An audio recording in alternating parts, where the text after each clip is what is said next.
Hi friends, അപ്പോൾ നമ്മൾ സംസാരിക്കാൻ പോകുന്നത് ബസൂക്ക എന്ന് പറയുന്ന സിനിമയും എമ്പുരാൻ എന്ന് പറയുന്ന സിനിമയും തമ്മിലൊരു കമ്പാരിസണാണ്. അപ്പം ഈ രണ്ട് സിനിമയും ഈ മമ്മൂട്ടിയുടെ മോഹൻലാലിൻ്റെ ചരിത്രത്തിൽ തന്നെ ഏറ്റവും വലിയ കളക്ഷനിലോട്ട് എത്തും എന്നുള്ള കാര്യത്തിൽ ഫാൻസുകാർക്കും അങ്ങോട്ടും ഇങ്ങോട്ടും അവർക്ക് ആർക്കും സംശയമില്ല. പക്ഷേ ഈ ഒരു കാര്യം വരുമ്പോഴത്തേക്ക് ഇതിനകത്ത് ബഡ്ജറ്റ് എന്ന് പറയുന്നത് ഏറ്റവും പ്രധാനപ്പെട്ട ഒരു വിഷയമാണ്. അപ്പോൾ ഇതിനകത്ത് ബഡ്ജറ്റ് നോക്കുമ്പോൾ ബസൂക്കയുടെ ബഡ്ജറ്റ് വെളിയിൽ വന്നിട്ടില്ലെങ്കിൽ കൂടി എങ്ങനെ പോലും ഒരു 40 കോടി രൂപയെങ്കിലും ബഡ്ജറ്റ് വരും. കാരണം അതൊരു ഗെയിം ത്രില്ലറാണ്. അപ്പോൾ അതിനൊരു 40 കോടി രൂപ മിനിമം ബഡ്ജറ്റ് വേണം. അപ്പോൾ അതുപോലെ തന്നെ എമ്പുരാൻ എന്ന് പറയുന്ന സിനിമയുടെ ബഡ്ജറ്റ് വെളി വന്നിട്ടുണ്ട്. അത് 150 കോടി 160 കോടി രൂപയാണെന്ന് എൻ്റെ എഡിറ്റർ പോലും ഇപ്പോൾ ഈ ഇൻ്റർവ്യൂവിൽ സമ്മതിച്ച കാര്യമാണ്. അപ്പം 160 കോടി രൂപയാണെങ്കിൽ പോലും 160, 320, 450 കോടി രൂപ ഉണ്ടെങ്കിൽ മാത്രമേ 450, 500 കോടി രൂപയ്ക്കകത്ത് ഉണ്ടെങ്കിൽ മാത്രമേ ഈ സിനിമ പ്രോഫിറ്റ് ആവുള്ളൂ, എമ്പുരാൻ എന്ന് പറയുന്ന സിനിമ. പക്ഷേ ബസൂക്കയ്ക്ക് അത്രയും വേണ്ട. ബസൂക്കയ്ക്ക് ഒരു 120 കോടി 130 കോടി രൂപ കിട്ടിയാൽ തന്നെ അത് തിയേറ്റർ പ്രോഫിറ്റ് ആവും. അപ്പം ബസൂക്ക 130 കോടി അടിക്കുന്നതിന് തുല്യമാണ് എമ്പുരാൻ എന്ന് പറയുന്ന സിനിമ 480 കോടി രൂപയ്ക്ക് 500 കോടി രൂപയൊക്കെ അടിക്കുന്നത്. പക്ഷേ 500 കോടി രൂപ എന്നൊക്കെ പറഞ്ഞാൽ മലയാളത്തിൽ അപ്രാപ്യമായിട്ടുള്ളൊരു സംഖ്യയാണ്. പക്ഷേ ബസൂക്കയ്ക്ക് 120 കോടി രൂപ അടിക്കുക അത്ര വലിയ അപ്രാപ്യമല്ല. കാരണം നമ്മുടെ കണ്ണൂർ സ്കോഡൊക്കെ തന്നെ 80-90 കോടി രൂപ നേടിയ സിനിമയാണ്. അപ്പം വേറെ 30 കോടി രൂപയൊക്കെ മുകളിൽ വരാനുള്ള കാര്യം അത് വലിയ ഒരു അപ്രാപ്യമായിട്ടുള്ള സംഖ്യയായിരുന്നു തോന്നുന്നില്ല. പക്ഷേ മലയാള ചരിത്രത്തിൽ തന്നെ മഞ്ഞുമൽ ബോയ്സ് 230 കോടി രൂപ നേടിയ ആ സാഹചര്യത്തിൽ ഇത് 500 കോടി നേടണമെങ്കിൽ മഞ്ഞുമൽ ബോയ്സൊക്കെ തമിഴ്നാട്ടിൽ കേരളത്തിലെ പോലെ കളിച്ചിട്ടാണ് 200 സംതിങ് കോടി രൂപ നേടിയത്. പക്ഷേ ബസൂക്ക എന്ന് പറയുന്ന സിനിമ 500 കോടി നേടണമെങ്കിൽ അതൊരു അത്ഭുതം തന്നെ സംഭവിക്കണം.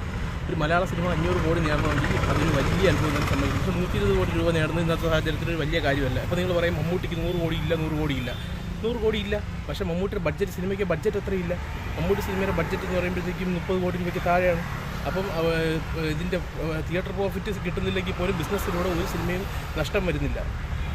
ഇപ്പോൾ തന്നെ ഗ്യാങ്സ്റ്റർ എന്ന് പറഞ്ഞ സിനിമ തകർന്ന സിനിമയാണ്. അപ്പോൾ അതിൻ്റെ പ്രൊഡ്യൂസർ ഇപ്പോൾ ഒരു ഇൻ്റർവ്യൂവിൽ പറഞ്ഞിട്ടുണ്ട് ആ സിനിമ വെറും 35 ലക്ഷം രൂപയാണ് നഷ്ടം സംഭവിച്ചത്. അപ്പോൾ മമ്മൂട്ടി സിനിമയ്ക്ക് വലിയ നഷ്ടം സംഭവിക്കുന്നില്ല. മമ്മൂട്ടി സിനിമകൾ എടുക്കുന്നത് ബഡ്ജറ്റ് വളരെ കുറഞ്ഞ ബഡ്ജറ്റിലാണ് സിനിമ എടുക്കുന്നത്.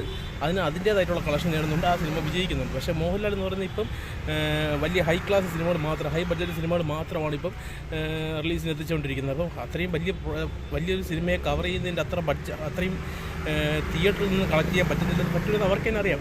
അവർ പോലും ഈ സിനിമ ലാഭമാകാൻ ഉദ്ദേശിക്കുന്നത് ബിസിനസ്സിലൂടെയാണ്. ഇപ്പം തന്നെ 50 കോടി രൂപ എമ്പുരാന് നമ്മുടെ OTT റിലീസ് വഴി, അതായത് ആമസോൺ പ്രൈം ഓഫർ ചെയ്തിട്ടുണ്ട്. ആഫ്റ്റർ റിലീസ് അവർ 50 കോടി രൂപ ഓഫർ ചെയ്തിട്ടുണ്ട്. പക്ഷേ ഇവരത് സ്വീകരിച്ചിട്ടില്ല. അപ്പോൾ ഇത് ചിലപ്പോൾ ഒരു 70-75 കോടി രൂപ അത് തന്നെ പോയി കഴിഞ്ഞാൽ ബിസിനസ്സിലൂടെ മാത്രമേ ഈ സിനിമയ്ക്ക് പ്രോഫിറ്റിലൂടെ എത്താൻ സാധിക്കുള്ളൂ. ഇപ്പോൾ 75 കോടി രൂപ ബഡ്ജറ്റിൽ നിന്ന് മൈനസ് ആകും.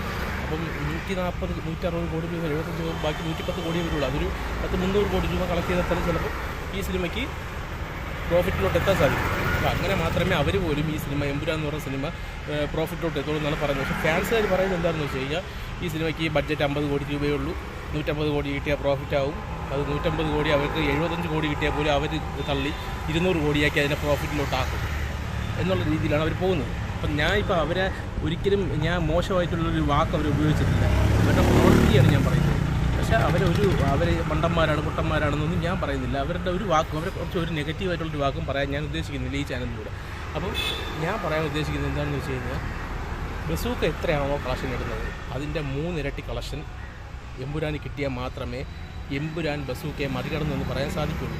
അതുപോലെ തന്നെ ബസൂക്കയ്ക്ക് എമ്പുരാൻ്റെ 3 കളക്ഷൻ കിട്ടിയാൽ പോലും ബസൂക്ക എമ്പുരാനോടൊപ്പം എത്തി എന്ന് നമുക്ക് പറയാൻ സാധിക്കും. അപ്പോൾ അതാണ് ഇന്നത്തെ വീഡിയോ. അപ്പം